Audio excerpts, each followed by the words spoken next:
লক্ষ্মীপুর কুমিল্লার বন্যার পানি ডাকাতিয়া নদী হয়ে নামছে মেঘনায়। তাতে প্লাবিত চাঁদপুরের ৪ উপজেলা, পানিবন্দী কয়েক লাখ মানুষ।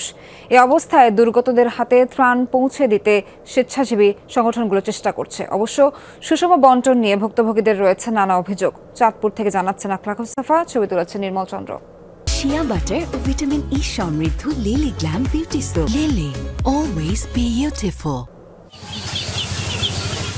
বন্যার পানিতে ডুবে গেছে শ্যামলী রানীর রান্নাঘর আর চুলা। নাওয়া খাওয়া নেই আজ প্রায় ৪ দিন। ভাঙতে শুরু করেছে ঘরের ভিটেও। পানি নামতে শুরু করলেও মেরামতেই এখন সবচেয়ে বড় দুশ্চিন্তা। ফাঁকশাক করতে পারি না তো, যে কষ্টে ফাঁকশাক করি ফ্যামিলি লিয়া। না পানি আমরাই চাই তো, আমার পানিটা আসেনি, চুলো ভরে গেছে নিচে দিয়া। হাজীগঞ্জ উপজেলা সদর থেকে ৪০ কিলোমিটার দূরে গন্ধব্যপুর ইউনিয়ন। এখানে আছে গুচ্ছগ্রাম। পাশেই সনাতন ধর্মাবলম্বীদের ৬০ থেকে ৭০টি পরিবারের বসবাস। ১০ দিনেও গ্রামটিতে আসেনি ত্রাণ।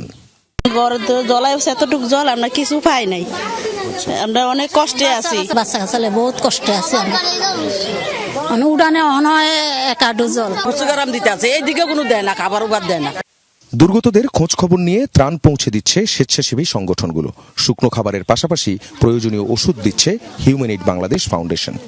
রোগবালাই কিন্তু প্রচুর পরিমাণ, তো এই রোগবালাই থেকে আমরা স্বাভাবিকভাবে স্লাইন দিচ্ছি আর নাফা দিচ্ছি, কারণ অনেকের সর্দি জ্বর আছে। যত পানি শুকাচ্ছে তত বেশি প্রয়োজন হচ্ছে মেডিকেল টিমের। যারা আসবেন তারা অবশ্যই ত্রাণের সাথে এই জিনিসগুলো নিয়ে আসবেন। পার্সোনালি চেষ্টা করবেন ওদেরকে পার্সোনালি দিয়ে দেওয়ার জন্য, কারণ এইগুলা গ্রাম অঞ্চলে খুবই দরকার এই মুহূর্তে। ত্রাণে এখনও বড় সংকট শিশু খাদ্যের। বাড়ছে অপ্রাপ্ত বয়স্কদের মধ্যে পানিবাহিত রোগবালাই।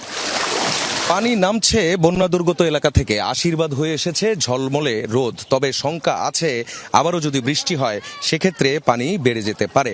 দুর্গত এলাকায় এখন সবচেয়ে বেশি যেই বিষয়টি দরকার তা হচ্ছে সমন্বিত এবং সুষমভাবে ত্রাণের বন্টন।